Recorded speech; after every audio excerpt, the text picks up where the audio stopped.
दिल्ली के एक कोने में यमुना पार की झुग्गी बस्ती में जीवन का अर्थ सिर्फ एक ही था। आज किसी तरह बच जाए तो कल की सोचेंगे।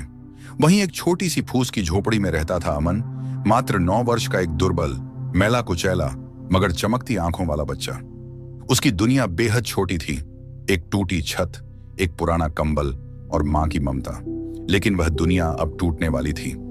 अमन का पिता दिन रात नशे में चूर रहता, गालियां देता और मामूली बात पर हाथ उठाता। अमन ने कभी अपने पिता को मुस्कुराते नहीं देखा।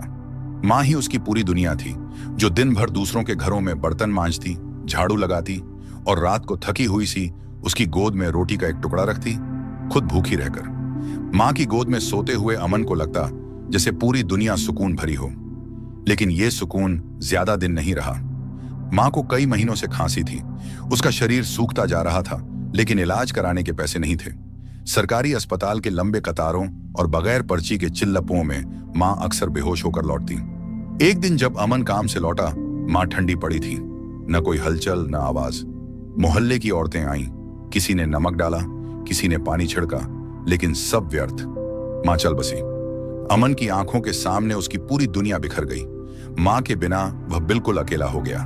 पिता ने तो मां के अंतिम संस्कार के दिन भी शराब की बोतल नहीं छोड़ी। अब अमन के जीवन में केवल भूख, गालियां और खामोशी रह गई थी। रोज सुबह वह खाली पेट उठता और शहर की गलियों में कूड़ा बीनने निकल पड़ता। उसकी छोटी सी बोरी में प्लास्टिक की बोतलें, पॉलिथीन और कभी कभी टूटी चप्पलें होती, जिनसे वह एक वक्त का खाना जुटाता। स्कूल उसने कभी अंदर से नहीं देखा। किताबें सिर्फ फटे हुए रद्दी कागज जिन पर पुराने विज्ञापन छपे होते थे।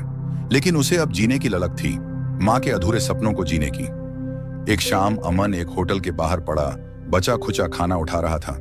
तभी कुछ बड़े लड़कों ने उसे धक्का दे दिया और कहा, चल हट कुत्ते, तुझ जैसे भिखमंगे इस जगह को गंदा करते हैं। अमन का चेहरा झुक गया। उसने खाना नहीं उठाया, वह चुपचाप चला गया। लेकिन उस रात वह सो नहीं पाया। उसने पहली बार खुद से सवाल किया, क्या मैं पूरी जिंदगी ऐसे ही जीऊंगा? अगले दिन सुबह जब वह घर लौटा, पिता ने गुस्से में आकर उसकी छोटी सी बोरी फाड़ दी। बोला, तेरे जैसे निकम्मे से कुछ नहीं होगा, जा मर जा कहीं जाकर। ये शब्द सीधे अमन के दिल में चुभे। वह उस रात नाले के किनारे बैठा रहा, रोया, बहुत रोया। लेकिन तब उसके मन में पहली बार एक विचार आया, क्या सच में मेरा जीवन यूं ही खत्म हो जाएगा? क्या मां मुझे यही बनते देखना चाहती थी? उस रात कुछ बदल गया। अब अमन हर सुबह न केवल कूड़ा बीनता, बल्कि लोगों को चुपचाप देखता और समझता भी।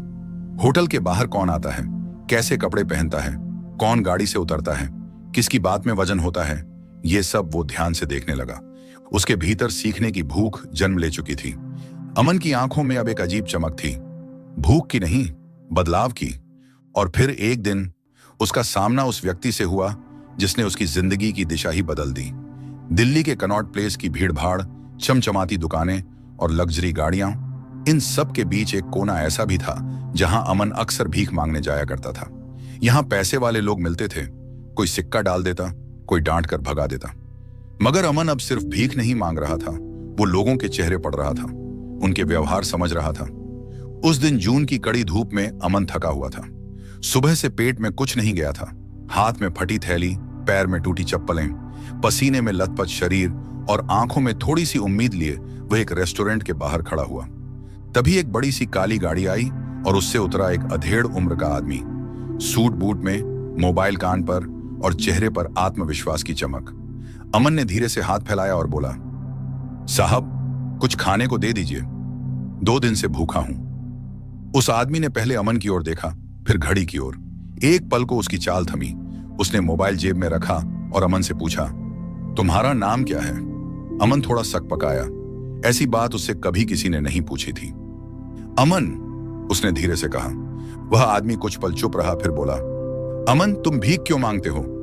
अमन ने आंखें झुका ली। काम नहीं है साहब, मां नहीं रही, बाप पीता है, पेट भरने के लिए भीख मांगनी पड़ती है। उस आदमी ने गहरी सांस ली और कुछ ऐसा कहा जो अमन की जिंदगी का सबसे बड़ा मोड़ बन गया। तुम्हारा शरीर गरीब हो सकता है अमन, लेकिन तुम्हारा दिमाग अगर अमीर हो जाए तो तुम कभी भूखे नहीं रहोगे। भीख मांगना मजबूरी हो सकती है, पर सोच अगर भिखारी बन गई तो जिंदगी कभी नहीं बदलेगी।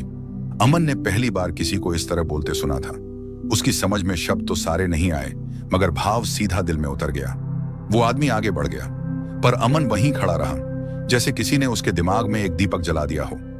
रात को झोपड़ी में वो नींद से ज्यादा उस एक वाक्य को दोहराता रहा, सोच अगर भिखारी बन गई तो जिंदगी कभी नहीं बदलेगी। अगले दिन से अमन ने कुछ बदलने की ठानी। अब वह सिर्फ कचरा नहीं चुनता था, वो देखता था कि कौन क्या फेंकता है। उसे पता चला कि होटल के बाहर कई खाने के पैकेट ऐसे ही फेंक दिए जाते हैं। उन्होंने कुछ दिन पहले ही उसे बाहर कर दिया था, मगर अब वो उस फेंके गए खाने को साफ पैक करता, छोटे डब्बों में रखता और रेलवे स्टेशन पर भूखे यात्रियों को बांट देता। लोग हैरान थे। एक भिखारी लड़का अब भूखों को खाना बांट रहा था। शुरुआत में लोग मजाक उड़ाते थे, कुछ झिड़क देते, पर धीरे धीरे कुछ दयालु लोग मदद करने लगे। किसी ने उसे 2 थैला दिए, किसी ने पैकिंग बॉक्स, किसी ने एक पुराना साइकिल। अमन ने उस आदमी की बात को सच साबित करना शुरू कर दिया था। अब वह सोचने लगा था, कौन सी चीजें फालतू समझकर फेंक दी जाती हैं और उन्हें किस तरह से उपयोगी बनाया जा सकता है। एक दिन उसे रेलवे स्टेशन के बाहर ढेर सारे फेंके गए पुराने अखबार मिले। उसने उन्हें साफ किया, एक लड़के से सीखा कि उन्हें कैसे बांधा जाता है और सब्जी वालों को जाकर बेच दिया। 100 रुपए मिल गए। उस दिन अमन ने खुद के कमाए पैसे से खाना खाया, पहली बार। अब उसकी दुनिया बदलने लगी थी। वो जहां जाता वहां सीखता, समझता, प्रयोग करता। उसने रेडीमेड दुकानों से बचे हुए कपड़ों को इकट्ठा कर एक गरीब बस्ती में बांटना शुरू किया। बदले में लोगों ने उसे अच्छा लड़का कहना शुरू किया।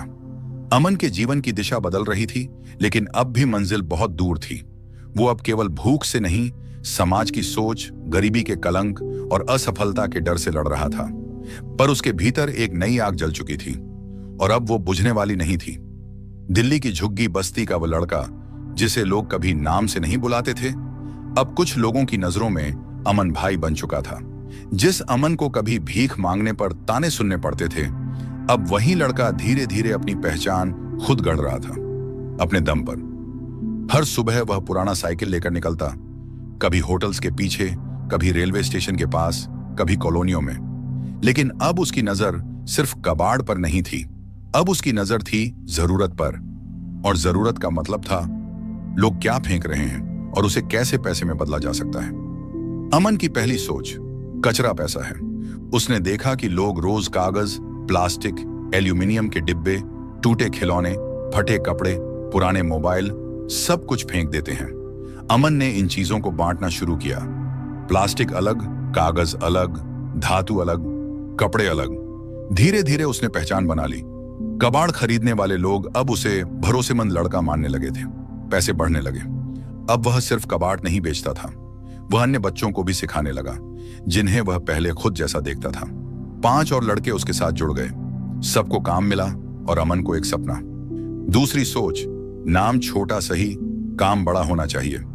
अमन ने अपनी छोटी टीम को नाम दिया जीवन रिसाइकलिंग सेवा। उसका पहला ऑफिस एक पुराना टूटा ठेला था, जिसे उसने सफेद कपड़े से ढककर उस पर नाम लिख दिया था। लोग पहले हंसे, अरे भिखारी लड़का कंपनी चला रहा है, मगर कुछ कॉलोनी वालों को अच्छा लगा। उन्होंने उसे कॉलोनी से कबाड़ लेने की इजाजत दी।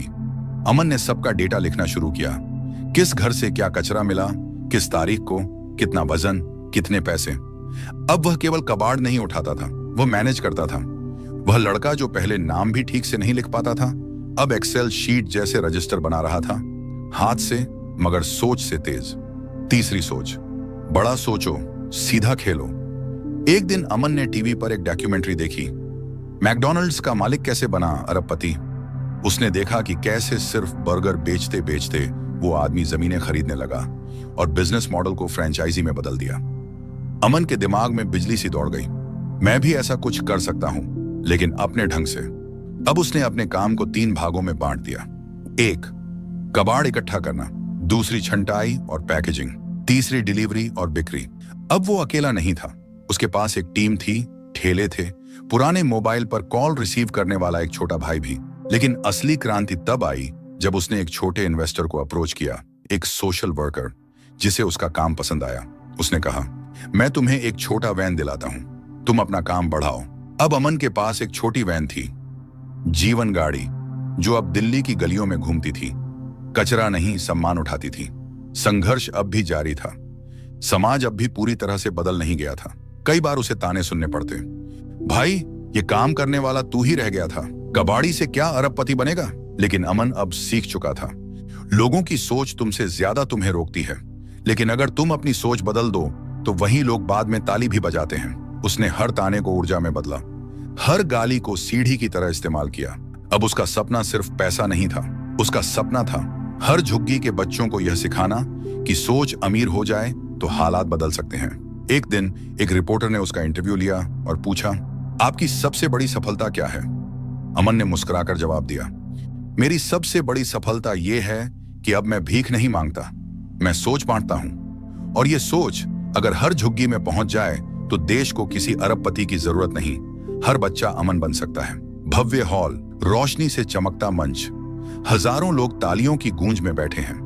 मंच के बीचों बीच खड़ा है एक साधारण कपड़ों में सजे हुए चेहरे वाला इंसान, मुस्कान हल्की, आंखों में चमक और जुबान में अनुभव का स्वाद। ये कोई फिल्मी हीरो नहीं, कोई मंत्री नहीं, ये है अमन, जिसने कभी दिल्ली की सड़कों पर भूखे पेट भीख मांगी थी।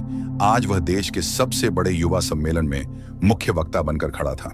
स्टेज के पीछे स्क्रीन पर लिखा था, from beggar to billionaire, Aman's true story. तालियां धीरे धीरे शांत हुईं। अमन ने माइक के सामने आकर गहरा सांस लिया और बोला, नमस्कार, मैं कोई पढ़ा लिखा नेता नहीं हूं, ना ही मेरा जन्म किसी अमीर खानदान में हुआ। मैं उस दिल्ली की झुग्गी में पला बड़ा हूं जहां सुबह की पहली आवाज मां की लोरी नहीं, शराबी पिता की गाली होती थी, जहां स्कूल की घंटी नहीं, पेट की भूख सुबह उठाती थी। मां के जाने के बाद जिंदगी जैसे रुक गई थी। कचरे के ढेर में जीना सीखा, ठेले के नीचे सोना सीखा और लोगों से ताने सुनते सुनते चुप रहना भी सीखा। सन्नाटा, कुछ चेहरे भावुक हो जाते हैं। एक दिन मैंने एक अमीर आदमी से भीख मांगी और उसने मुझे पैसे नहीं दिए, सिर्फ एक बात कही, तुम्हारा शरीर गरीब हो सकता है लेकिन दिमाग अमीर हो जाए तो सब बदल सकता है। उस एक वाक्य ने मेरी जिंदगी बदल दी। मैंने तय किया कि अब भीख नहीं मांगूंगा, सोच बदलूंगा। सोच ने रास्ता दिखाया। मैंने कचरा उठाना नहीं छोड़ा, लेकिन उसे समझना शुरू किया, कौन सी चीज किसके काम की है, कहां से क्या निकल सकता है। मैं सीखता गया। धीरे धीरे एक टीम बनाई, एक नाम बनाया, जीवन रिसाइकलिंग सेवा। फिर एक पुरानी वैन मिली, कॉलोनियों से कचरा उठाने लगा, रिकॉर्ड रखने लगा, रजिस्टर बनाने लगा, फिर ऐप बनाया, फिर शहर से राज्य तक पहुंचा। और आज मेरी कंपनी के पास 1200 कर्मचारी हैं और हम देश की 6 राज्यों में कचरा प्रबंधन, रिसाइकलिंग और ई क्लीनिंग का काम करते हैं। तालियां बजने लगती हैं। मैंने अरबपति बनने का सपना नहीं देखा था, मैंने बस एक रोटी की तलाश शुरू की थी। लेकिन सोच ने मुझे वहां पहुंचा दिया जहां कभी ख्वाब भी नहीं जाते। लोग कहते थे, भिखारी का बेटा है, कुछ नहीं करेगा। पर आज वही लोग कहते हैं, वो अमन वाला लड़का प्रेरणा है यार। मुझे गाली देने वालों से कोई शिकायत नहीं, उन्होंने मुझे तेज दौड़ना सिखाया। मुझे नकारने वालों से भी नहीं, उन्होंने मुझे साबित करने का हौसला दिया।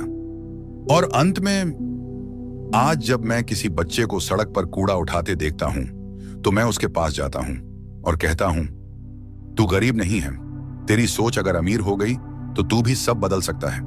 मैं अमन हूं और मेरी ये कहानी सिर्फ मेरी नहीं, हर उस बच्चे की है जो अपने हालात को मुकद्दर मान चुका है। और मैं आज पूरे दिल से कहता हूं, मैं भिखारी नहीं था, मेरी सोच भिखारी थी। जब सोच बदल गई तो जिंदगी ने भी सलाम किया। पूरा हॉल तालियों से गूंज उठता है। कहानी का अंत, लेकिन सफर की शुरुआत। अमन की कहानी यही नहीं रुकती, वह आज भी हर सप्ताह एक नई बस्ती में जाकर बच्चों को पढ़ाता है, सोच सिखाता है और कहता है, बड़ा सपना मत देखो, बड़ी सोच रखो, सपना अपने आप बड़ा हो जाएगा।